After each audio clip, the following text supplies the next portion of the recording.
నాతో ఒక special guest ఉన్నారు. అందమైన చిరునవ్వుకి ఆమె కేర్ ఆఫ్ అడ్రస్. జనరల్గా అందానికి నిర్వచనం కవులు మనకి మాటల్లో పాటల్లో చెప్తూ ఉంటుంటారు. మీకు సినిమా గుర్తుందా? ఖుషీలో, పవన్ కళ్యాణ్ సినిమా ఖుషీలో అమ్మాయే సన్నగా అరనవ్వే నవ్వగా అబ్బాయిలందరూ కూడా మత్తప్పి మంచాన పడారు ఒక సాంగ్ ఉంది. సో ఆ సాంగ్ విన్నప్పుడు నాకు అనిపిస్తుంది, ఎవరు చెప్పారు అమ్మాయిలందరూ కూడా సన్నంగా ఉంటే బాగుంటుంది అని చెప్పి. కానీ బొద్దుగా ఉన్న అమ్మాయిలు కూడా చాలా ముద్దుగా ఉంటారని చెప్పి నాతో పాటు ఉన్న ఈ అందమైన అమ్మాయి ఎస్తర్ని చూస్తే మనకు తెలుస్తుంది. So here is the beautiful gorgeous Esther మనతో పాటు ఉన్నారు. Hi Esther. హాయ్ అండి, ఎలా ఉన్నారు? ముందుగా happy Christmas in advance. Thank you so much, wish you the same. Thank you. So ఏం జరుగుతుంది ఎస్తర్? చాలా బ్యూటిఫుల్గా కనిపిస్తున్నారు. నేను ఎప్పుడు చాలా వీడియోస్ చూసాను మీవి. సో చూసినప్పుడు అంటే ఓపెన్గా చెప్తున్నా, జనరల్గా చిట్చాట్ ఈ షో పెద్ద సీరియస్గా మనమే మాట్లాడుకోవాల్సింది ఏమీ లేదు. ఏంటి ఎస్తర్ చూసి షార్ట్గా ఉంటుందేమో అనుకున్నాను. ఇందాక మా కెమెరా మా మేకప్ రూమ్లో చూస్తే మీరు చాలా అంటే వెయిట్ తగ్గట్టు హైట్ కూడా ఉన్నారు. సో ఏంటి అందమైన చిరునవ్వు ఎప్పుడు అంటే చాలా వరకు మేము అంటే కింద వీడియోస్ కింద కూడా అసలు బ్యూటిఫుల్ స్మైల్, మీ హార్ట్, మీకు అబ్బాయిలందరూ కూడా చాలా మంది హార్ట్ అయితే ఇస్తున్నారు. బికాస్ నేను కూడా మీ చిరునవ్వుకి నిజంగానే ఫ్లాట్. సో మీరు ఎప్పుడు అది స్మైల్ కంటిన్యూ చేస్తూ ఉండండి. సో ఏంటి కమింగ్ ద ఫిలిమ్స్ గురించి మనం మాట్లాడుకుంటే చాలా చాలా ఆల్మోస్ట్ మీరు 1000 అబద్ధాలు అనుకుంటాను తేజ గారి డైరెక్షన్ మూవీతో మీరు వచ్చారు. ఆల్మోస్ట్ 10 years అయిపోతుంది ఇండస్ట్రీలోకి అడుగు పెట్టి. సో ఏంటి మొత్తం ఈ జర్నీ అంతా ఎలా అనిపిస్తుంది? చాలా అప్స్ అండ్ డౌన్స్ చూస్తున్నారు, పర్సనల్ లైఫ్ కానీ కెరీర్ కానీ చాలా.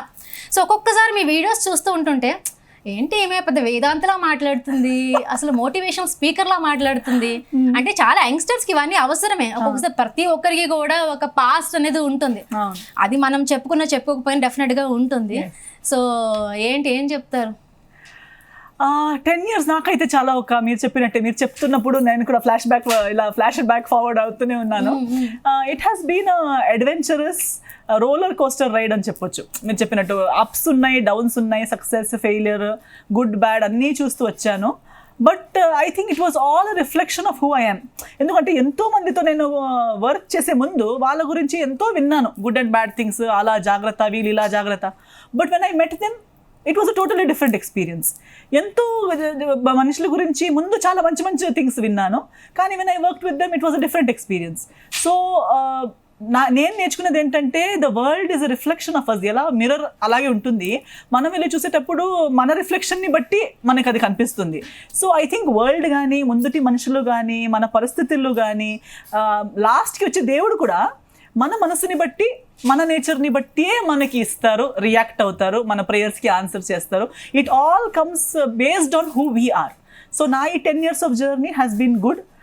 లుకింగ్ బ్యాక్ నేను చాలా గ్రేట్ఫుల్, దేవుడికి చాలా గ్రేట్ఫుల్, నేను కలిసి పనిచేసిన ప్రతి మనిషికి నేను గ్రేట్ఫుల్, నా లైఫ్లో వచ్చి వెళ్ళిపోయిన ప్రతి పరిస్థితికి, మనిషికి, అన్నిటికీ నేను గ్రేట్ఫుల్లే. సో బికాజ్ అవన్నీ కలిపి ఈరోజు మీ ముందు ఇలా కూర్చున్నానంటే అవన్నీ ప్రతి ఒక్క నిమిషం కలిపితే ఈ ఎస్తర్ తయారైంది. జనరల్గా మన జీవితంలో మంచి గురించి మనం గ్రేట్ఫుల్గా చెప్తాం, కానీ మీరు చెడుని కూడా గ్రేట్ఫుల్గా చెప్తాం. యు ఆర్ ద గ్రేట్ నాకు అనిపిస్తుంది. సో మీ హార్ట్ అంత మంచి హార్ట్. సో జనరల్గా ఇప్పుడు అంటే ఒక అమ్మాయికి అంటే సినిమాల్లో యాక్ట్ చేయడం ఒక విషయం, కానీ ఏంటి అసలు డైరెక్షన్ లోకి వచ్చేసి డైరెక్షన్ కూడా చేస్తున్నారు అంటే బ్యూటీ విత్ బ్రెయిన్ అని చాలా అరుదుగా వింటుంటాం అమ్మాయిల గురించి. సో మీరు 2 ఉన్నాయి మొత్తం. పక్క సింగర్ కూడా, యాక్చువల్లీ సింగరు, యాక్ట్రెస్, డైరెక్షన్. ఇప్పుడు కొత్తగా మూవీ రాబోతుంది ది వేకెంట్ హౌస్ అని. సో ఏం చెప్తారు అసలు, ఎందుకు ఈ డైరెక్షన్ లోకి ఎందుకు రావాలనిపించింది? రావాలని అనిపించలేదు యాక్చువల్లీ. ఐ థింక్ ఇండస్ట్రీకి నేను వచ్చింది ఆలోచించి పెద్ద ప్లానింగ్ చేసి వచ్చింది కాదు, కానీ ఒక్క చోట వచ్చిన తర్వాత, ఇప్పుడు ఈ లోకానికే మనం వచ్చినప్పుడు ఆలోచించి రాలేదు, కానీ వచ్చిన తర్వాత 4 మంచి పనులు చేసి వెళ్ళాలి. ఇప్పుడు వచ్చాక ఇచ్చిన ఈ లైఫ్ని అడగకుండా, ఆలోచించకుండా దేవుడు మనకి ఇచ్చిన ఈ లైఫ్లో మనం ఏదో ఒకటి మన బెస్ట్ మనం చేసి వెళ్ళాలి. ఆ ఉన్న 4 రోజులతోనో 80 yearsతోనో 50 yearsతోనో నలుగురికి మనం మంచిగా అవుతూ ఒక చుట్టూ ఉన్న నలుగురికి కూడా మంచి చేసి వెళ్ళాలనేది మన లైఫ్ ఉద్దేశం. సో సేమ్ వే సినిమా ఇండస్ట్రీకి కూడా నేను పెద్దగా ప్లానింగ్ చేసి, లేదా నేను హీరోయిన్ అవ్వాలి, లేదా నేను పెద్ద సెలబ్రిటీ అయిపోవాలి ఆలోచించిన జరిగే పనులు కాదు ఇవన్నీ. సో నేను అలాంటి పెద్ద ఆలోచనలతో వచ్చింది కాదు. బట్ ఇండస్ట్రీకి వచ్చాక ఇండస్ట్రీ నాకు చాలా ఇచ్చింది. నా చుట్టూ నా కాలీగ్స్ కానీ, నా ఆడియన్స్ కానీ అందరూ నాకు చాలా ఇచ్చారు, నాకు బ్లెస్సింగ్స్ ఇచ్చారు, ఇంత సపోర్ట్ ఇచ్చారు. ఇప్పుడు దాకా నేను ఎంతసారి కింద పడినా పైకి లేచినా నా తోడు ఉన్నారు. సో నేను ఇండస్ట్రీకి వచ్చేటప్పుడు నా చుట్టూ చూసింది ఎక్కువ ఏంటంటే, ఎస్పెషల్లీ హీరోయిన్ అనే కేటగిరీలో మీరు చెప్పినట్టు నేను చూసింది ఏంటంటే, చాలామంది తెలుగు ఇండస్ట్రీలో, ఎస్పెషల్లీ సౌత్ ఇండియన్ ఇండస్ట్రీలో అని కూడా చెప్పొచ్చు, నార్త్ ఇండియన్ నుంచి కానీ బయట నుంచి చాలామంది వస్తారు, హీరోయిన్స్గా వస్తారు. వచ్చేటప్పుడు జీరో యాజ్ నో బడీస్ వస్తారు, వేరే వేరే బ్యాక్గ్రౌండ్స్ నుంచి వస్తారు. వచ్చాక ఇక్కడ డబ్బులు సంపాదిస్తారు, పేరు సంపాదిస్తారు, అన్నీ they become everything, they become somebody to nobody to somebody. But then suddenly one day they just take all the riches, they say okay bye guys, నేను అయిపోయింది, నేను వెళ్ళిపోతున్నాను అన్నట్టు వెళ్ళిపోయి ఇంకెక్కడో వెళ్ళి సెటిల్ అయిపోతారు. ఇక్కడ ఉన్నంత రోజులకి they don't even bother to learn the language. అంటే కనీసం నన్ను ఇంత ఇచ్చిన ఈ లాంగ్వేజ్ని, ఇంత ఇచ్చిన ఇండస్ట్రీకి, ఇంత ఇచ్చిన ఆడియన్స్కి వాళ్ళు మాట్లాడే భాషలో ఒక థ్యాంక్ యూ చెప్పాలని కూడా వాళ్ళకి అంత మాత్రం తెలుగు కూడా రాదు. మేడం నేను మీ పెద్ద ఫ్యాన్ని మేడం అని చెప్తే ఓకే అని చెప్పి వెళ్ళిపోయే యాటిట్యూడ్ జనాలది. నేను కలిపి ఒక్కొక్కసారి కాలీగ్స్ మనతో పాటు ఉన్న హీరోయిన్స్తోనే ఈవెంట్స్కి వెళ్తుంటాము, వేరే ఇలా కలిపి ఉన్నప్పుడు we see next was the city, they don't even care కి ఇక్కడ ఉన్న కల్చర్ ఏంటి, ఇక్కడ ఉన్న కల్చర్ నేర్చుకుందాం, ఇక్కడ మనకి ఇంత వచ్చింది, ఇక్కడ సాల్ట్ తిన్నాము, ఇక్కడ ఫుడ్ తింటున్నాము, అట్లీస్ట్ కనీసం మనతోడు పనిచేసే వాళ్ళతో మంచిగా మాట్లాడేంత తెలుగు అయినా నేర్చుకోవాలి నేను. బేసిక్ కర్టసీ, అది ఏం గొప్పతనం ఏం కాదు, అది బేసిక్ కర్టసీ. ఆ లాంగ్వేజ్ మాట్లాడుతూ నా జీతం వస్తుంది నాకు. సో ఆ లాంగ్వేజ్ డైలాగ్ చెప్పి డబ్బులు సంపాదించడం మాత్రమే కాదు, అది కాకుండా కూడా నా కాలీగ్స్తో ఊరికే మాట్లాడడానికి, నా ఫ్యాన్స్తో నేను స్టేజ్ ఎక్కినప్పుడు అదే భాషలో ఒక 4 మంచి మాటలు మాట్లాడేంత తెలుగు అయినా నేర్చుకుందాం అనే అంత కాన్షియన్స్, అంత ఒక ఇది గ్రాటిట్యూడ్ వాళ్ళ హార్ట్లో లేదు. But I feel that when I take something from a place, నేను అంతే కాకపోయినా నా చేతిలో అయినంత అయినా ఒక రిటర్న్ కాంట్రిబ్యూషన్ అనేది చేయాలి. ఒక స్కూల్ నుంచి నేను చదువు బయటకు వస్తే రిటర్న్ ఎప్పుడైనా నాకు ఛాన్స్ ఇచ్చినప్పుడు ఆ స్కూల్కి నేను రిటర్న్ ఏదో ఒకటి ఇవ్వాలి. నా కమ్యూనిటీ నుంచి నేను తీసుకుని ఏదో ఒకటి పైకి వస్తుంటే నా కమ్యూనిటీకి, నా మదర్ టంగ్కి కానీ ఒక సోషల్ రెస్పాన్సిబిలిటీ, అది మా అమ్మ నాన్న నుంచి మనం తీసుకుని పెరుగుతాము. సో ఒక గ్రో అయిన తర్వాత అమ్మ నాన్నకి కూడా రిటర్న్ ఏదో ఇవ్వాలి. ఓన్లీ అందరి నుంచి తీసుకుని నేను నేను నేను అని బ్రతికి నేను మాత్రం పెద్దగా అయిపోతాను, మీరందరూ సావండి అని చెప్పట్లేదు, అలా ఉండకూడదు అనేది నా థింకింగ్. సో ఇండస్ట్రీ కూడా అంతే. నేను హీరోయిన్గా వచ్చాను, ఒక అందరిలాగా నేను కూడా ఒక హీరోస్ పక్కన ఉండి స్టీరియోటిపికల్ ఒక హీరోయిన్, 2 సాంగ్స్ చేసి కొన్ని సీన్స్ చేసి హీరోయిన్ చెప్పించుకోవాలన్నట్టుగా నేను కూడా వచ్చాను. అందరూ నన్ను అలాగే అనుకున్నాను. నేను కూడా వచ్చేటప్పుడు పెద్ద దాని గురించి థింక్ చేయలేదు. But in process I thought hey I can do more than this. నేను ఓన్లీ ఇది కాకుండా యాజ్ అ నటి కూడా నేను ఎక్కువ ఇంకా బెటర్ చేసే అవకాశాలు ఉంటే నేను చెయ్యొచ్చు అనే ఒక నమ్మకంతో నా రూట్ మార్చేశాను, ఇంకా హార్డ్ వర్క్ చేశాను, ప్రయత్నాలు చేశాను. మీ సినిమాలు చూస్తే కూడా అది అర్థమవుతుంది. అంటే ఒక సినిమాలో ఒక హీరోయిన్ గే పరిమితం కాకుండా అంటే అన్ని కైండ్ ఆఫ్ క్యారెక్టర్స్ కూడా మీరు చేశారు మీ సినిమా మూవీస్ చూస్తే. లేటెస్ట్ హిట్ మీద చూసాము రెక్కీ ఒకటి, 69 సంస్కార్ కాలనీ. నాకు ఒక డౌట్ వేస్తారు, నార్మల్ గా ఇప్పుడు హీరోయిన్ క్యారెక్టర్ అంటే జనరల్ గా అందంగా ఉండాలి అన్ని, అంటే అలాంటి క్యారెక్టర్స్ చేస్తేనే మనకి అలాంటి రోల్స్ వస్తాయి, ఇండస్ట్రీలో నడుస్తుంది, అందరికీ తెలిసిన విషయమే. కానీ మీరు ఒప్పుకున్నప్పుడు అంటే 69 సంస్కార్ కాలనీ కానీ రెక్కీ కానీ అంటే జనరల్గా బోల్డ్ క్యారెక్టర్స్ అంటారు, కానీ నేనైతే మాత్రం దాన్ని బోల్డ్ క్యారెక్టర్స్ అనను, ఎందుకంటే అవి ఛాలెంజింగ్ రోల్స్ అంటాను నేను డెఫినెట్గా. సో అలాంటి ఛాలెంజింగ్ రోల్స్ మీరు చేసినప్పుడు మీకు అనిపించలేదు డెఫినెట్గా నెక్స్ట్ ఫిల్మ్స్కి మళ్ళీ నాకు ఇలాంటి రోల్సే వస్తాయేమో, నేను హీరోయిన్ కేటగిరీ నుంచి పక్కకు తప్పుకుంటానేమో అని ఎప్పుడైనా ఫీల్ అయ్యారా మీరు? లేదు, అంటే నేను మళ్ళీ వచ్చిన అది తీసుకునేది లేదా వద్దని చెప్పేది పవర్ నాకే ఉంది కదా. అగైన్ అలాంటిది వచ్చిందనుకో, I have the power to say I don't want to do this. అప్పుడే నేను హీరోయిన్గా వచ్చినప్పుడు ఇమీడియట్గా వేరే వేరే హీరోస్తో సేమ్, అంటే స్టోరీ కొంచెం అటు కొంచెం ఇటు, కానీ అలాంటి స్టోరీస్ వేరే వేరే హీరోస్తో అప్పుడు చాలా వచ్చాయి. అప్పుడు నేనే నో అని చెప్పాను, ఎందుకంటే అప్పుడు నాకు మళ్ళీ అది మొనాటనీ అనిపించింది. ఇదే మళ్ళీ మళ్ళీ ఏముంది, కొంచెం వెయిట్ చేసి నో అని నేనే చెప్పాను. కాబట్టి ఐ నో దట్ మళ్ళీ నాకు సంస్కార్ కాలనీ లాంటిది లేదా రెక్కీ లాంటిదే లేదా దానికి అటు ఇటు దగ్గరమైన క్యారెక్టర్స్ మళ్ళీ వస్తే నాకు కూడా మళ్ళీ చేయాలని లేదు. ఆ పర్టికులర్ స్క్రిప్ట్ నాకు నచ్చింది, చేశాను. ఇప్పుడు ఈ మధ్య మళ్ళీ కొత్తగా చేస్తున్నాను ఒకటి. ఇప్పుడు మాయా అని రిలీజ్కి రెడీ అయ్యింది, టెనెంట్ అని ఒక సినిమా ఈరోజు ట్రైలర్ లాంచ్ ఉంది, డెవిల్ సినిమా వస్తుంది. ఇప్పుడు డెవిల్లో నేను హీరో పక్కన ఉన్న ఆ హీరోయిన్ కాకపోయినా it is a heroine in its own way. అంటే it is a key character, she plays a major role, she contributes to the script. ఆ క్యారెక్టర్ వల్ల కథ ముందుకు వెళ్తుంది, కథలో ఏదో ఒక కొత్త ట్విస్ట్ వచ్చేస్తుంది అనేసరికి నా దృష్టిలో అది ఒక హీరోయినే. ఇప్పుడు విక్రమ్ అనే సినిమా మీరు చూస్తుంటారు, మన కమల్ హాసన్ సార్. అన్నిటిలో ఎవరు హీరో అంటే కమల్ హాసన్ సార్ లాంటి నటుడు కూడా నేను మాత్రమే కనిపించాలి అని లేకుండా అదే సినిమాలో ఒక challenge. Only I think Kamal Haasan sir could think of it. అంటే విజయ్ సేతుపతి గారిని కూడా తీసుకున్నారు, ఫహద్ ఫాజిల్ని కూడా తీసుకున్నారు. అండ్ నాకు అడిగితే ఆ మొత్తం సినిమాలో హీరోయిన్ ఎవరంటే నాకు లాస్ట్కి వచ్చిన ఏజెంట్ టీనానే గుర్తుకొస్తుంది. She was not there. ఒక పని మనిషి క్యారెక్టర్ సడన్ గా మొత్తం సినిమాని మొత్తం ఎక్కడికో తీసుకెళ్ళిపోయింది. అండ్ మీరు ఆడియన్స్ లాగా మా సినిమాలో కూర్చొని చూసాను నేను ఆ థియేటర్లో. ఆమె ఏజెంటీనా అని చెప్పేటప్పుడు కేక అంటే ఒక హీరోకి వచ్చినంత కేక ఆ లాస్ట్ 10 minutes లో ఏజెంటీనాకి వచ్చేసింది. So why is Argentina not a heroine? ఎందుకు మనము హీరోయిన్ అంటే ఓన్లీ కాలేజ్కి వెళ్ళే అమ్మాయి, కాలేజ్కి వెళ్ళి మీడియాలో వేసుకుని హీరోలు వెంట పడే క్యారెక్టర్ మాత్రమే హీరోయిన్ ఎందుకు అయి ఉండాలి? ఎందుకు ఒక మదర్ ఒక బర్త్ ఇవ్వడం అంటే, ఒక వైఫ్ అవ్వడం అంటే, ఒక ఇల్లు నడిపించడం అంటే కూడా ఒక హీరోయిన్ కింద తక్కువ రోల్ ఏం కాదు. మన ఇంట్లో మన అమ్మల్ని మనం చూస్తున్నాము. How much a mother does for her husband, for her children, for family, ఇల్లు ఎన్ని సాక్రిఫైజెస్ చేస్తే ఒక అమ్మ ఒక ఇంట్లో ఉంటే 10 మంది ఇల్లు వదిలేసి బయట వెళ్ళి పని చేయగలుగుతారు. సో ఆమె ఎందుకు హీరోయిన్ కాదు? మన సమాజంలో మనం ఓన్లీ చిన్న చిన్న డ్రెస్సులు వేసుకుని సన్నంగా ఉండి కాలేజీకి వెళ్ళి అబ్బాయిల్ని వెంట పడేయటం మాత్రమే హీరోయినిజం కాదు.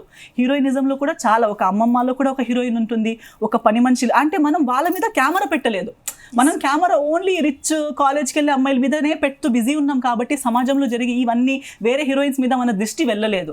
బట్ మనం కెమెరా తీసి ఒక పని మనిషి మీద పెడితే ఆమెకి కూడా ఒక స్టోరీ ఉంది, ఆ స్టోరీలో ఆమెనే హీరోయిన్. సో అదే కెమెరా తీసి ఒక అమ్మమ్మ మీద పెడితే ఆ అమ్మమ్మ అది ఫ్లాష్ బ్యాక్ స్టోరీలో అమ్మమ్మనే హీరోయిన్. అమ్మమ్మ ఎంతో చేసి ఈరోజు ఈ ఏజ్ వరకు వచ్చింది. సో వాళ్ళ మీద కెమెరా పెట్టి వాళ్ళ మీద ఆ యాంగిల్లో మనం వాళ్ళని చూడలేదు కాబట్టి వాళ్ళు మన దృష్టిలో హీరోయిన్లో మనకి కనిపించట్లేదు. సో నేను ఈ స్క్రిప్ట్స్ వినేటప్పుడు ఈ కన్నడలో కూడా నేను ఒక DNA అనే ఒక సినిమా చేశాను. అందుట్లో అది ఇంకా ముందు చేశాను యాక్చువల్లీ. అది ఎప్పుడు 2000 అంటే లాక్డౌన్ తర్వాత ఫస్ట్ కన్నడ రిలీజ్ అయింది అది DNA. సో అది నేను చేసేటప్పుడు చాలామంది అంటే I'm playing the mother of a 5-year-old. నాకు ఒక 5-year-old కొడుకు ఉంటారు. అండ్ ఆ స్టోరీ ఏంటంటే ఒక మదర్ అండ్ చైల్డ్ మధ్యలో ఉన్న రిలేషన్షిప్ అండ్ ఎమోషన్ మీద. అంటే 5 years నేను ఒక సన్ని చాలా ప్రేమతో నా బిడ్డ అనే పెంచుతూ ఉంటాను. 5th birthday నాకు తెలిసిపోతుంది ఏంటంటే అది నా కొడుకు కాదు, హాస్పిటల్లో ఎక్స్చేంజ్ అయి ఉన్నారు. సో మీ రియల్ కొడుకు ఎక్కడో ఉన్నాడంటే ఆ పేరెంట్స్ ఆ చైల్డ్ని నాకు రిటర్న్ ఇవ్వాలని నాకు కోర్టులో కేసు వేశారు. సో నేను ఇన్ని సంవత్సరాలు పెంచిన అబ్బాయి నా అబ్బాయి కాదు, నేను ఎంతో ప్రేమత. సో నేను నా మైండ్లో హార్ట్లో జన్మించినట్టే ప్రేమించిన ఒక కొడుకు నాది కాదు. బట్ నేను ఎక్స్చేంజ్ చేయాలనేసరికి ఒక మదర్కి వచ్చే ఎమోషన్ మీద ఆ cinema mother and child emotion. So ఎంతో పెద్ద heroines, so called top heroines కన్నడలో చేయాల్సింది, తర్వాత మదర్ రోల్ అని చెప్పేసరికి వాళ్ళు బ్యాక్అవుట్ అయ్యారు. నా దగ్గరకు వచ్చి ఆ స్టోరీ వినేటప్పుడు నాకు వద్దన్నాలని, నాకు ఇప్పుడే రేపు షూటింగ్ స్టార్ట్ చేస్తే నేను అనిపిస్తూ ఉంది ఆ స్టోరీ. సో నేను ఓకే అనేసరికి డైరెక్టర్ గారు అన్నారు, నిజంగా 2 పిల్లలు ఉన్న హీరోయిన్స్ కూడా లేదు, నేను యంగ్గా కనిపించే రోల్ చేయాలి, నేను మంచిగా కనిపించే రోల్ కావాలి, బోటాక్స్ తీసుకుని సర్జరీలు చేసుకుని సన్నంగా కనపడి నా కాలేజ్ స్టూడెంట్ రోలే చేయాలని కష్టపడే కాలంలో మీరెందుకమ్మా మదర్ క్యారెక్టర్ ఒప్పుకున్నారు? సో నేను నాకు ఇది అంటే నాకు ఆ సినిమాలో ఉన్న ఇమోషన్ అందుట్లో వేరే ఎవరు, ఇన్ఫ్యాక్ట్ అది heroines, mother is the hero, not even the heroine. అన్నీ ఆ మదర్ పర్ఫార్మెన్స్ మీద అండ్ ఆ ఇమోషన్ మీద రన్ అవుతున్న సినిమాలో నేను ఎందుకు నో అని చెప్పాలని నాకు అర్థం కావట్లేదు. సో ఈ ఒక మైండ్ సెట్ ముందుటి మీ క్వశ్చన్కి కూడా నేను డైరెక్షన్ ఎందుకు తీసుకుంటున్నాను అనే దానికి కూడా, because there are so many stories to tell. Maybe as an actor I won't be able to tell. నేను ఓన్లీ యాక్టర్గా ఉంటే ఎవరిదో కథకి నేను వెళ్ళి యాక్టింగ్ చేసి రావచ్చు. కానీ నేను ఒక అమ్మాయిగా నాకు ఇండస్ట్రీలో కానీ రియల్ లైఫ్లో కానీ నా ఏజ్లో నేను అనుభవించిన నేను చూసిన థింగ్స్ని నాకు చెప్పాలని ఉంటే నేను ఇంకొకరికి మీరు డైరెక్షన్ చేయండి నేను కథ చెప్తానని చెప్పలేను. నా కథని నేను నాలా చెప్తేనే అది ఒక కథలా చెప్పగలుగుతాను. సో అలాంటి నా సొసైటీకి, నా ఇండస్ట్రీకి, నా ఆడియన్స్కి అందరికీ ఎస్తర్ ఏం చెప్పబోతుంది అనేది ఎస్తర్ సినిమా ద్వారానే చెప్పాలి అనే ఒక ప్రయత్నమైనా నేను చేయొచ్చు అనే ఒక దీని మీద నేను ఇలాంటి roles as an actor or as a director అలాంటి సబ్జెక్ట్స్ చెప్పాలని ఇష్టపడుతున్నాను. సో అంటే ఎస్తర్కి తెలుసు ఎస్తర్ స్మైల్ బాగుంటుంది, అందంగా ఉంటుంది. సో ఇవన్నీ చూస్తే అర్థమవుతుంది. అంటే మీకు ఇండస్ట్రీ నుంచి వచ్చిన మంచి కాంప్లిమెంట్స్ ఏ ఉన్నాయి? చాలా వస్తుంటాయండి. అంటే నేను కాంప్లిమెంట్స్ని పెద్ద అంటే beauty is in the eyes of the beholder అంటారు కదా. అంటే వాళ్ళ ఇష్టం, అంటే బ్యూటీ అనేది కాన్సెప్ట్ నాకు తెలీదు. మీరు ఇన్స్టాగ్రామ్లో కొన్ని ఈ మధ్య కొంచెం ఇదైంది, మీరు ఒక ప్రిన్సెస్ ఫోటో అని చూపిస్తారు, ఆమె మీద లవ్లో ఉండి ఎంతోమంది 13 people సూసైడ్ చేశారని లైలా మజ్ను ఫోటో, ఇంకా ఎవరు హీర్ రాంజా ఫోటో చూపిస్తారు, వీళ్ళ కోసం వీళ్ళు చచ్చిపోయారు. ఆ ఫోటోస్ ఈరోజు చూస్తే అందరూ ట్రోల్ చేస్తున్నారు అనమాట, ఈమె అందగా తినా, ఈమె కోసం ఇంతమంది చచ్చిపోయారా. సో బ్యూటీ అనేది ఉంది కదా, అది కాలాన్ని బట్టి, మైండ్ సెట్ని బట్టి, ట్రెండ్ని బట్టి, ప్లేసెస్ని బట్టి చేంజ్ అవుతూ ఉంటుంది. ఎవరికో థిక్ ఐబ్రోస్ ఉంటే అందం, ఇప్పుడు మొనాలిజాకి ఐబ్రోసే లేదు కాబట్టి అందం, ఇంకెవరికో ఇంకేమో. సో అందం అనేది ఇదే ఫిక్స్, ఇది ఉంటే మాత్రమే అందం, ఇది లేకపోతే అందం కాదని చెప్పలేము. సో ఎవరికి దేనివల్ల నేను అందం కనిపిస్తున్నాను లేదా దేనివల్ల నేను అందంగా కనిపించట్లేదు, it is relevant, person to person change అవుతూ ఉంటుంది. బట్ ఎస్, మీరు చెప్పినట్టు చాలామంది చెప్తారు, కొందరికి నేను స్మైల్ అంటే ఇష్టం, ఈ మధ్య నేను లావ్ అయిపోయానని నేను లావ్ అయిపోయాను కదా అని బాధపడుతుంటే, వాళ్ళు లేదండి ఇలా క్యూట్ ఉంటారు అంటారు కొందరు. అదే కొందరు లేదు, మీరు ముందు చాలా బాగుండే ఇప్పుడు కొంచెం లావ్ అయిపోయారంటారు. సో ఎస్తర్ మాట్లాడితే ఇంకా గడగడా మాట్లాడేస్తుంటే ప్రవాహం, ఇంకా మాటల ప్రవాహం ఎక్కడ కట్ చేయాలో కూడా తెలియదు. కొందరు మంచిది అంటారు, కొందరు బ్యాడ్ అంటారు. సో ఇట్స్ పర్స్పెక్టివ్ అంతే. సో అంటే నేను అడిగేది ఏంటంటే, నార్మల్గా ఇలా మాట్లాడుతూ ఉంటాం, ఉన్నది ఉన్నట్టు చెప్తూ ఉంటాం. సో మనం మాట్లాడే మాటలు బట్టి, వేసుకునే డ్రెస్ బట్టి కూడా జనరల్గా పీపుల్ అయితే జడ్జ్ చేస్తూ ఉంటారు మనల్ని. సో ఈమె ఓకే, ఏదైనా మాట్లాడొచ్చు ఈమె దగ్గర, ఏమైనా మనం అడగచ్చు, సంథింగ్ లైక్ ఇట్లా జనరల్గా వస్తుండే. సో ఇది గ్లామరస్ ఫీల్డ్, ఇండస్ట్రీ మొత్తం అంతా. సో అలాంటప్పుడు మీకు ఏమైనా అలాంటి అంటే మాట్లాడడం కానీ అలాంటి ఎక్స్పీరియన్సెస్ ఏమైనా జరిగాయా? అవును, పర్సెప్షన్స్ అయితే ఉండే. ఒకటి, నేను చాలా ప్లేసెస్లో ఇది చెప్పాను. ఒకటి, క్రిస్టియన్ అమ్మాయి అని చెప్పేటప్పుడు సినిమాలు దీనికి ముందు నాకు ముందు తెలిసింది, ఇక్కడ అని మాత్రమే కాదు, బాంబేలో కూడా అన్నిటిలో. ఇప్పుడు గోవా నుంచి లేదా మ్యాంగ్లూర్ నుంచి అండ్ క్రిస్టియన్ అని చెప్పేసరికి అందరూ ఏమనుకుంటారని అమ్మాయి తాగుతుంది. దే ఆల్రెడీ ఫిక్స్డ్ దట్ మీరు మీ కల్చర్లో తాగుతారు కదా, మా కల్చర్లో ఎవరు తాగుతారు అంటే ఒక డౌట్, తాగితే తప్ప? అదే కదా నేను అడుగుతున్నా జనరల్ గా. ఫస్ట్ ఆఫ్ ఆల్, తాగితే తప్ప కరెక్టా? I don't know. See, it is a personal choice. But how can you generalise అంటే అది ఒక పర్సనల్ చాయిస్. అది కల్చర్కి కనెక్టెడ్ కాదు, లాంగ్వేజ్కి, రిలీజన్కి, రీజన్కి, దేనికి కనెక్టెడ్ కాదు. అది ఎవరికి కావాలి వాళ్ళు అలా చేసుకుంటారు. బట్ ఇండస్ట్రీలో ముందు ఏమైంది నాకు తెలిసి, నేను అబ్జర్వ్ చేసిన దాంట్లో, ముందు మీరు చూస్తే అందరూ డాన్కి పక్కన ఉన్న అందరూ లూసీ, మోనా, రోజీ, వీళ్ళే ఉండేవాళ్ళు. పేర్లు కూడా అలానే, అందరూ క్రిస్టియన్ అమ్మాయిలే. సో అండ్ వాళ్ళు ఎప్పుడు వెస్టర్న్ డ్రెస్సులే వేసుకుంటుంటారు, స్లీవ్లెస్లు వేసుకుంటారు. ఆ కాలంలో ఎవరు వేసుకోరు. హీరోయిన్ చీరలు వేసుకునేటప్పుడు ఈ రోజీ, పింకీ వాళ్ళందరూ కాస్ట్యూమ్లు వేరేలా వేసుకుని ఉంటారు. సో మేబీ ఈ పర్సెప్షన్ అయి ఉండొచ్చా, లేదా వాళ్ళు గోవాకి వెళ్ళేటప్పుడు వాళ్ళు చూసింది అది లోకల్ గోవన్స్ కాదు, వాళ్ళు చూసింది ఎవరో టూరిస్ట్నే చూసుంటారు. బట్ మైండ్లో ఏంటంటే అటు నుంచి వచ్చిన వాళ్ళంటే వాళ్ళు మోడర్న్, బ్రాడ్ మైండెడ్. ఆ బ్రాడ్ మైండెడ్ పదానికి ఏం అర్థం అని కూడా మీరు కొంచెం బ్రాడ్ మైండెడ్ ఉంటారు కదా అవన్నీ. సో నేను ఫస్ట్ 10 years బ్యాక్ అంటే నేను 18-19 years old. సో అప్పుడు నేను ఆలోచించి దీనికి అవునన్నాలా, కాదన్నాలా, ఎస్ అన్నాలా, నో అన్నాలా, ఈ క్వశ్చన్స్ ఏంటి, అసలు ఈ పర్సెప్షన్ ఏంటి. దెన్ ఐ షుడ్ టెల్, అందరూ అలా కాదు అంటే 100 out of 100 జనరల్ పర్సెప్షన్ కాదు అది. ఎవరికి ఇక్కడ ఎంతమంది ఉన్నారో అంతేమంది అక్కడ కూడా. సో ఇట్స్ నాట్ దట్ ఇప్పుడు నవ్వుతూ మాట్లాడితే ఓపెన్ అమ్మాయి, it's not that, it's our nature, character. ఇప్పుడు నాకు ఉన్నది ఉన్నట్టుగా చెప్పే నా నేచర్ అంతే కానీ అలా అని చెప్పగానే it is not a statement on my character, it is my nature.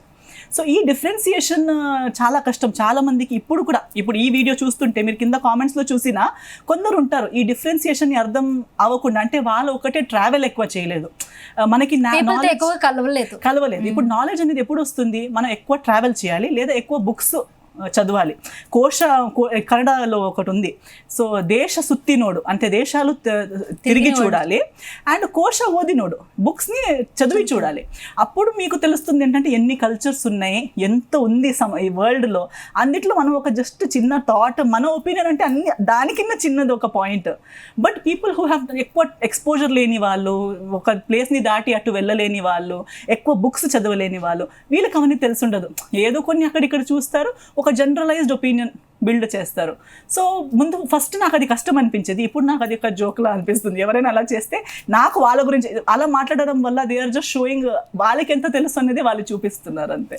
So అంటే ఎస్తర్ మీ మాటలు విన్నప్పుడు కానీ అంటే ప్రీవియస్గా కొన్ని వీడియోస్ నేను పర్సనల్గా చూసినప్పుడు ఏంటి ఎస్తర్ ఏంటి ఒక ఫిలాసఫీ చెప్తోంది, మాటల్లో చాలా ఎక్కువ అంటే చాలా వరకు అవి నిజమే కనెక్ట్ అవుతాయి, రియల్ లైఫ్లో ప్రతి ఒక్కరికి కూడా వర్డ్స్ అనేవి కనెక్ట్ అవుతాయి.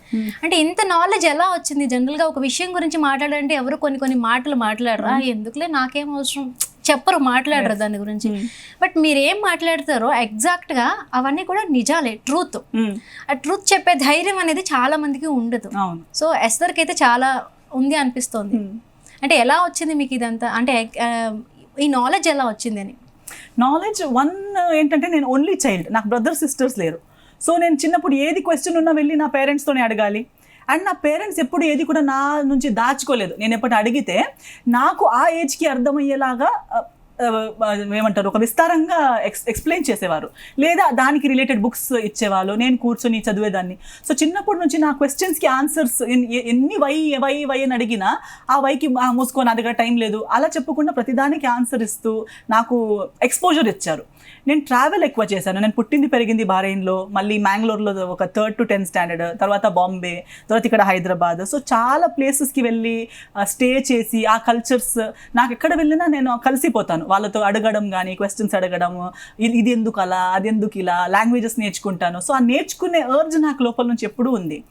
మళ్ళీ నా డ్యాన్స్, మ్యూజిక్ ఇవన్నీ నేర్చుకునేటప్పుడు కూడా నా బ్యాచ్లో అందరూ నా ఏజ్ గ్రూప్ వాళ్ళే ఉండేవాళ్ళు కాదు. సో నా ఏజ్ చాలా చిన్న, 3rd స్టాండర్డ్ 4th స్టాండర్డ్లో ఉన్నప్పుడు నా క్లాస్మేట్స్ అందరూ సీనియర్ డాక్టర్ స్టడీస్ చేసేవాళ్ళు, వాళ్ళ దగ్గర నేను కలిసి నేను నేర్చుకునేదాన్ని.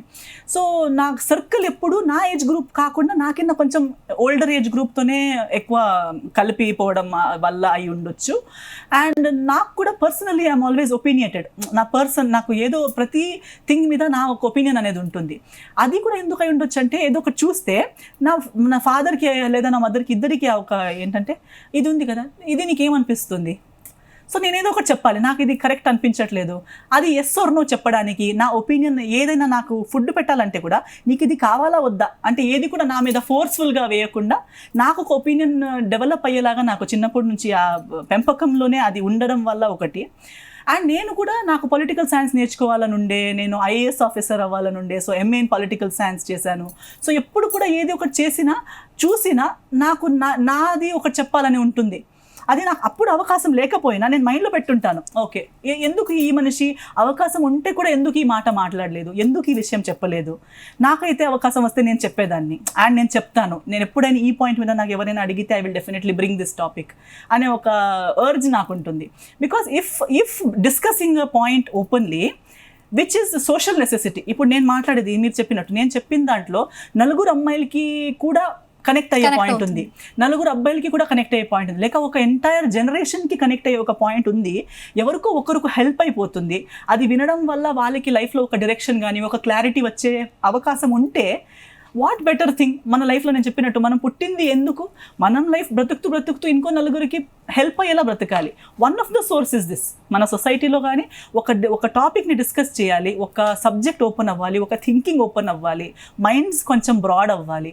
అలా అవ్వడం వల్ల ఎంతో సొసైటీలో జరిగే తప్పు థింగ్స్ మన పర్సనల్ లైఫ్లో అయి ఉండొచ్చు, ప్రొఫెషనలీ, పొలిటికలీ, ఏ సిచ్యువేషన్లో అయినా ఒక తప్పు జరుగుతుంటే ఇలా చెయ్యొచ్చు అని ఎక్కడో ఎవరు చూసి ఉంటే, విని ఉంటే అది వాళ్ళకి పనికి రావచ్చు. సో ఇలాంటి సబ్జెక్ట్స్ ఓపెన్గా డిస్కస్ అవ్వాలి అని అనిపిస్తుంది. కాబట్టి నేను ఎప్పుడు కూడా నా పర్సనల్ సేఫ్టీ బెనిఫిట్స్ అవన్నీ చూడకుండా కూడా మాట్లాడతాను. ఎస్, ఇందాక మీరు మాట్లాడుతూ అంటే డ్రింక్ చేయడం పర్సనల్ చాయిస్ అన్నారు. సో మీరు తీసుకుంటారా యూజువల్గా? నేను ఒకేజనలీ సమ్ టైమ్స్ నేను ఆల్రెడీ చెప్పినట్టు కల్చర్లో ఉంటుంది. ఇప్పుడు కొన్ని ప్లేసెస్, ఇప్పుడు గోవాలో, మ్యాంగ్లూర్లో, నా కల్చర్లో కూడా వైన్ అనేది is not an alcohol, it is not considered alcohol. అది అంత యాక్చువల్లీ అంత ఓల్డ్, అంత స్ట్రాంగ్ ఆల్కహాల్ కూడా ఉండదు. అది గ్రేప్ వైన్ ప్రేయర్స్ లో కూడా తీసుకునే కొందరు ఉన్నారు. మన దీంట్లో లేదు, కొన్ని చర్చెస్ అలా ఉంది. బట్ అది ఫర్మెంటెడ్ అయి ఉంటుంది అంతేగాని దానికి అడిషనల్ ఆల్కహాల్ వేసి అలాంటి ఆల్కహాల్ రేంజ్లో ఉండదు అది. సో అలా ఉన్నప్పుడు వాళ్ళు ఆఫర్ చేస్తారు. అండ్ గోవాలో ఎస్పెషల్లీ కల్చర్లో ఎలా ఉందంటే, ఇప్పుడు మీకు మన ఇంటికి డిన్నర్కి పిలిచారంటే it is inviting you into my circle. So కలిసి మనం ఇప్పుడు ఐ థింక్ ఇస్లాం కల్చర్లో కూడా ఉంది, ఒక్క ప్లేట్తో అందరూ తినడం అంటే అది మీకు నేను చాలా దగ్గర అని ఫీల్ అవుతున్నాను కాబట్టి పిలుస్తున్నాను.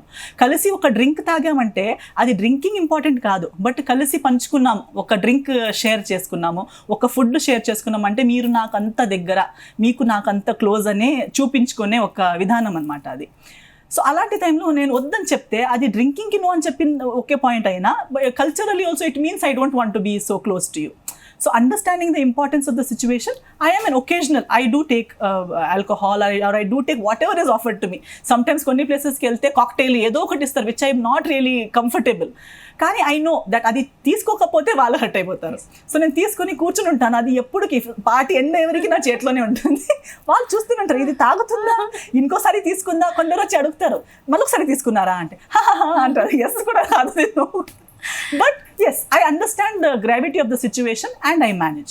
But personally, do I enjoy drinking? No, I don't enjoy. నాకు ఇష్టం అనేది లేదు.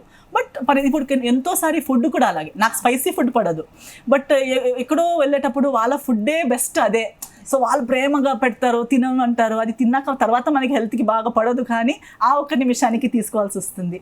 సో అలా just like that, not otherwise. Yes, ఒక యాక్ట్రెస్ ఉన్నారు మీలో, ఒక సింగర్ ఉన్నారు, ఇప్పుడు ది వేకెంట్ హౌస్ సినిమాతోని డైరెక్షన్ డిపార్ట్మెంట్లోకి దిగారు. సో ఏంటి ఇన్ని కళలు ఎలా ఉన్నాయి అసలు, మీకు ఏది ఇష్టం అనిపిస్తుంది? నాకు నేను చేసే ప్రతిదీ ఇష్టం అవుతూనే చేస్తాను నేను. అండ్ ఈసారి డైరెక్షన్ మాత్రమే కాకుండా యాక్చువల్లీ 9 డిపార్ట్మెంట్స్ వర్క్ చేశాను ఒకే సినిమాలో. ఐ డిడ్ 9 థింగ్స్, అంటే script, screen play, dialogues, direction, lyrics, music, singing, background score, costume designing. So ఈ 9 కూడా, అండ్ యాక్టింగ్. సో అన్నీ కలిపి ఒక 10 డిపార్ట్మెంట్స్లో చేశాను ఈ సినిమాలో. అన్నీ నాకు నచ్చే చేశాను. నేను జర్నీ స్టార్ట్ చేసింది ఒక సింగర్గా కాబట్టి, నేను 8 years old ఉన్న దగ్గర నుంచి సింగర్నే. సో సింగింగ్ నాకు పెద్ద పని కాదు, నేను జస్ట్ ఇప్పుడు సింగర్ అని ఎప్పుడూ చేస్తాను. నేను చెప్పకపోయినా నేను ఇంట్లో కూడా నా మమ్మీ ఒక్కొక్కసారి అబ్బా ఆపవే నాకు కొంచెం 2 minutes బ్రేక్ కావాలి, నా కాన్సర్ట్ రన్నింగ్లో ఉంటుందన్నమాట. So I love, that's my first love, singing. Music is also, it's always, సింగింగ్తో పాటు మ్యూజిక్ ఆల్రెడీ వచ్చేసింది. నేను ట్రైనింగ్ కూడా తీసుకున్నాను, నేను ట్రైన్డ్ మ్యూజిషియన్ని, పియానిస్ట్ని. సో అది నాకు తెలుసు. యాక్టింగ్ నేను చేస్తూనే ఉన్నాను. ఇంకేం మిగిలింది, అది నాకు సినిమాలో బ్యాక్గ్రౌండ్ స్కోర్ చేయడం అనేది థియరిటికల్గా తెలుసు కానీ ప్రాక్టికల్ నాలెడ్జ్ లేదు. అది నేను ఆన్ ద గో చేసుకున్నాను. డైరెక్షన్ కూడా అంతే. సో అది నేను రాసేటప్పుడు డైరెక్షన్ చేయాలని అనుకుని రాయలేదు. నేను జస్ట్ ఒక సాంగ్స్ రాస్తూ లాక్డౌన్ టైంలో కొన్ని సాంగ్స్ రాశాను, ఇండిపెండెంట్ మ్యూజిక్ చేయాలి అనే ఒక ఎయిమ్తో. అది అవ్వలేదు. నేను ఏమి అనుకుని చేశాను చూడు, అది అవ్వలేదు. తర్వాత అది కూడా అవ్వట్లేదు కదా, లాక్డౌన్, ఎక్కడ లొకేషన్స్ దొరకట్లేదు. నేను ఎలా దాన్ని తీయాలనుకుంటున్నాను, అది ఆ లొకేషన్స్ నాకు అప్పుడు దొరకలేదు. ఇప్పుడైనా నెక్స్ట్ ఇయర్ చేయాలి. అసలు ఏంటి అసలు వేకెంట్ హౌస్ ఏంటి, అసలు స్టోరీ ఏంటి, ఎప్పుడు రిలీజ్ ఉంది సినిమా? అదే వేకెంట్ హౌస్ అనేది నేను ఒక 1 line రాసుకున్నా. ఫస్ట్ రాసి మా మదర్కి షేర్ చేశాను. ఆమెకి చాలా నచ్చి సరే దీన్ని డెవలప్ చేయంటే సీన్ వైజ్ రాశాను, డైలాగ్స్ రాశాను. అన్నీ చేస్తూ తిరిగి చూస్తే ఇప్పుడు నేను మీకు చెప్పిందంతా జరిగింది. ఇప్పుడు అన్నీ మీరు చెప్పినట్టు ఎందుకు వేకెంట్ హౌస్, బెంగళూరులో ఫస్ట్ టైం ప్రెస్ మీట్లో వేకెంట్ హౌస్ అని చెప్పగానే ఒక ప్రెస్ అతను, మన మీడియా అతను చెప్పారు, టైటిల్లో వేకెంట్ అని పెట్టావు కానీ నువ్వు ఒక్కరోజు వేకెంట్ లేవే. సో నేనన్నా ఇది వేకెంట్ హౌస్ అని ఎందుకు పెట్టుకున్నానంటే, వేకెన్సీ అనే ఒక పదం మీద, అంటే మీకు కూడా క్యూరియాసిటీ అనిపిస్తుంది. ఎందుకంటే మనం idle mind is a devil's workshop అనేది విని ఉన్నాము. సో ఒక వేకెన్సీ, ఒక ఖాళీ ఉన్న ఇల్లు కానీ, ఒక ఖాళీ జీవితం కానీ, ఒక ఖాళీ మైండ్, ఇందులో చాలా ఆపర్చునిటీస్ ఉన్నాయి. For good, bad, mysterious, anything can happen in something which is empty. So డైరెక్ట్గా అర్థం చూస్తే, మీరు ట్రైలర్ అవన్నీ చూస్తుంటే ఒక ఇల్లు కనిపిస్తుంది మీకు, ఒక ఖాళీ ఇంట్లో జరిగే ఒక కథ. అది ఒక ఎంప్టీ హౌస్లో, వేకెంట్ హౌస్లో ఒకరు సడన్గా వస్తే ఏమేమి అవుతున్నాయి ఆ సిచ్యువేషన్లో అనేది. అది కాకుండా I'm also sowing what happens ఒక డెస్పరేట్, లోన్లీ ఉన్న ఒక వ్యక్తి ఒక లైఫ్లో సడన్గా ఒక మనిషి వస్తే, సో ఒక ఫ్రెండ్షిప్ లేదు, ఒక పంచుకోవడానికి ఒక కంపానియన్ లేదు, టోటలీ అలోన్ ఉన్న ఒక పర్సన్కి సడన్గా వాళ్ళు కోరుకున్నంత ఒక మనిషి సడన్గా లైఫ్లోకి వచ్చేస్తే ఏమైపోతుంది, what are the good and bad things that can happen. Mind గురించి కూడా. So it has many angles. మీరు సినిమా ఓన్లీ ప్లెయిన్గా నాకు ఏం ఆలోచన ఉండడానికి వద్దు, నాకు ప్లెయిన్గా చూడాలంటే ఒక ప్లెయిన్ సినిమాలా కనిపిస్తుంది. బట్ మీరు ఒక డెప్త్తో, ఒక అండర్స్టాండింగ్తో చూస్తే ఈ సినిమాలో ఒక ఫిలాసఫికల్ యాంగిల్ కూడా ఉంది, ఒక రొమాంటిక్ యాంగిల్ కూడా ఉంది. అండ్ లాస్ట్కి కొంచెం మీరు ఆల్రెడీ టైటిల్లోనే ఫీల్ అయ్యి ఉండొచ్చు, there is slightly horror feelish, but it is not about a ghost horror కాదు అది. What I want to show is the consequences. ఒక మాట చెప్పేటప్పుడు మనం ఏదో ఇష్టం వచ్చినట్టు చెప్తాము, రిలేషన్షిప్లో ఉన్నప్పుడు చాలా ప్రామిసెస్ ఇస్తాము, బట్ ఆ మాటని బ్రేక్ చేసేటప్పుడు, ఈరోజు మన కల్చర్లో ఎలా అయిపోయిందంటే promises are meant to be broken. ఏది చెప్పినా పర్లేదు, నేను ఈ టైంకి వస్తానని చెప్పి ఒక హాఫ్ అన్ అవర్ లేట్ వస్తే ఏమైపోతుంది, కానీ హాఫ్ అన్ అవర్ లేట్ వస్తే ఏమైపోవచ్చు, వాట్ ఆర్ ద పాసిబిలిటీస్, మనం పెద్ద ఆలోచించాం, మనం అనుకుంటాం ఏమైపోతుంది, నేను అన్నీ చెప్తాను, నీ కోసం నేనున్నాను, నువ్వు లేకపోతే నేను చచ్చిపోతాను అని చెప్తాను, కానీ నిజంగా నువ్వు చచ్చిపోతే నేను చచ్చిపోతానా, నిజంగా అంత ప్రేమ ఎవరికైనా ఎవరి మీద ఉందా, ఆ క్వశ్చన్ మార్క్ ఈ సినిమాలో వస్తుంది. అండ్ ఒక మాట విలువ ఏంటి, మీరు ఒకరికి ఇద్దరి మధ్యలో ఒక మాట అని ఇచ్చేటప్పుడు దాంట్లో ఒక్కరు కూడా ఆ మాటని సీరియస్గా తీసుకునే వాళ్ళు ఉంటే ఒక కథ ఎక్కడి దాకా వెళ్ళొచ్చు. ఒక్కరు ఒక ప్రామిస్ని సీరియస్గా తీసుకుంటే ఇంకొకరి కథ ఎక్కడి దాకా తీసుకెళ్ళిపోతుంది అనే ఒక పాయింట్ మీద కథ ఉంటుంది. ఎస్, ప్రేమ గురించి మాట్లాడుతున్నారు. ప్రేమ అంటే అసలు మీ ఒపీనియన్ ఏంటి, ఏ నిర్వచనం ఇస్తారు లవ్కి? Love is many things actually. అంటే లవ్లో ఉన్నప్పుడు స్టేజెస్ ఉంటాయి.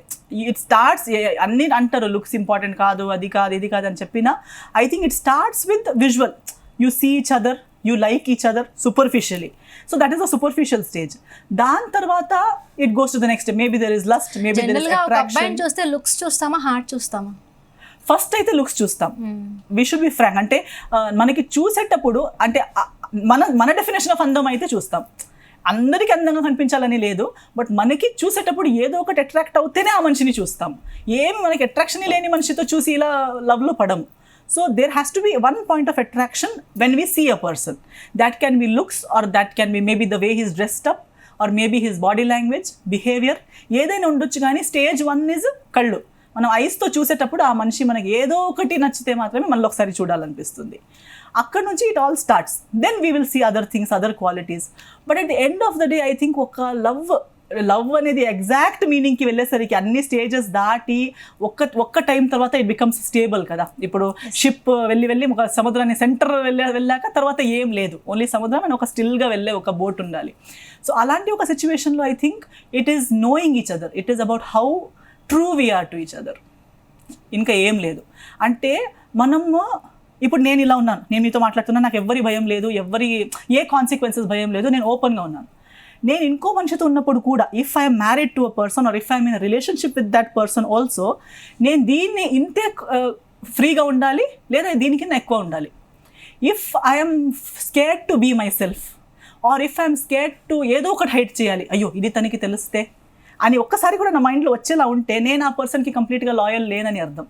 అంటే ఏదో తనకి చెప్పలేని నేను తనకి తెలియలేని ఏదో విషయం నాలో ఉంది, అది తనకి తెలిస్తే నాకు థ్రెట్ ఉంది అని నాకు అనిపిస్తుంది, నేను దాచుకోవాల్సి వస్తుంది.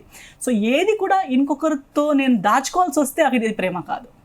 నేను ఉన్నట్టుగా ఉండి టోటలీ ఓపెన్, ఏ ఫియర్, తనకి తెలిస్తే అనే భయం లేని జీవితం నేను తను ఉన్నప్పుడు కూడా బ్రతికేలా ఉంటే అది ప్రేమ.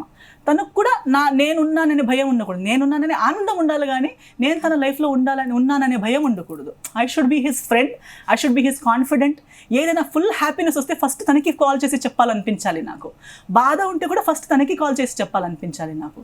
అయ్యో తనకి తెలియకూడదు, తను తెలిస్తే నా మీద నవ్వుతాడేమో. అలాంటి పర్సన్ ఎవరైనా ఇప్పుడు మీట్ అయ్యారా మీరు? ఎప్పుడు కూడా ఎప్పుడు కాదు, మీట్ అయ్యారా?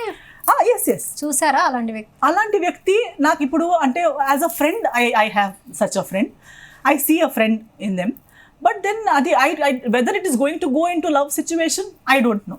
బట్ అలా ఉంటేనే నేను ఫ్రెండ్షిప్లో కూడా అలాగే ఉంటానండి. అంటే నేను అది ప్రతి రిలేషన్షిప్లో అది వెతుకుతుంటాను. ఇప్పుడు మీతో కూడా నేను ఏది మైండ్లో ఇది వాళ్ళకి చెప్పకూడదు, ఈ ఫిల్టర్ వాళ్ళకి తెలిసిపోతే లేదా ఆడియన్స్కి తెలిసిపోతే నేను ఇరికిపోతాను అనే థాటే ఉండదు నాకు.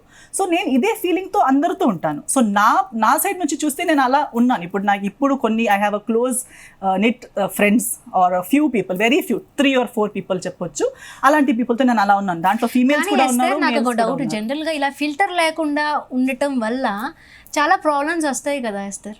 కానీ ఆ ప్రాబ్లమ్స్ కూడా రియల్ ప్రాబ్లమ్సే కదా, పర్లేదు. అంటే నేను నిజంగా ట్రూత్ మాట్లాడి ప్రాబ్లమ్స్లో ఉన్నా పర్లేదు, కానీ అబద్ధం మాట్లాడి హాయిగా ఉండడం నాకు తెలియదు. I'm okay being in problem for speaking the truth, but I'm not okay living a fake life and 1000 అబద్ధాలు చెప్పి నేను ప్రశాంతంగా ఉన్నాను కదా, నేను ఆ ప్రశాంతం నేను ఉండలేను. నాకు కూడా అదే క్వశ్చన్, అలా ఉన్న వాళ్ళు ఎలా పడుకుంటారు, ఎలా నిద్రపోతారు అనేది వాళ్ళకి ఎలా గుర్తుండిపోతుంది, నేను ఎవరితో ఏమి చెప్పాను, ఎన్ని అబద్ధాలు చెప్పాను, ఆ కంటిన్యూటీ కూడా ఉండాలి కదా. వాళ్ళు చూడండి, మీరు రోజుకి ఒకటి మాట్లాడుతుంటారు, నిన్న ఒకటి మాట్లాడతారు, ఒక 4 days తర్వాత వాళ్ళకి మర్చిపోతుంది మొన్న మాట్లాడింది, ఈరోజు కొత్తగానే ఇంకొకటి ఏదో మాట్లాడుతుంటారు. నేను అది చేయలేను. సో నేను ఇప్పుడు నిజమే మాట్లాడుతుంటే నాకు ఆ ఒక్క స్ట్రెస్ తగ్గింది కదా. I don't have to remember నేను ఎవరితో ఏం చెప్పాను, వాళ్ళతో ఏం దాచుకున్నాను, వీళ్ళతో ఏం దాచుకున్నాను అనే టెన్షనే లేదు నాకు. So I like that freedom and I think that is true love.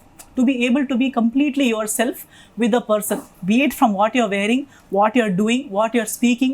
You're not having to think, ఓ ముందుటి మంచి నన్ను జడ్జ్ చేస్తాడేమో, ఇది చెప్తే నా మీద నవ్వుతాడేమో, నన్ను ఈగో క్లాష్ అవుతుందేమో.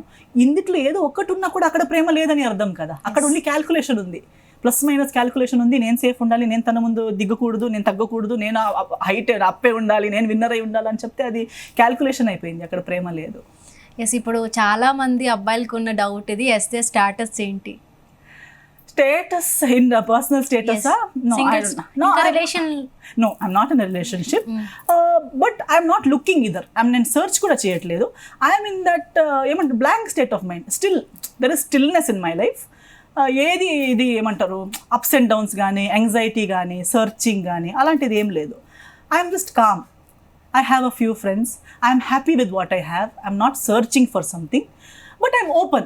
ఇప్పుడు ఒక మంచి మనిషి సడన్గా వచ్చి వద్దు నాకు, నా లైఫ్లో ఉన్న వాళ్ళే ఎవరైనా, లేదా న్యాచురల్గా ఆర్గానిక్గా నా లైఫ్లో ఎవరైనా వస్తారా, మాట్లాడుకుంటున్నారా, if I happen to like that person, I'm open to talk. నేను ఎవరితో మాట్లాడను, నాకు అస్సలు లవ్ వద్దని చెప్పలేదు. ప్రతి ఒక్కరికి కావాలి లవ్ కావాలి, కంపానియన్షిప్ కావాలి.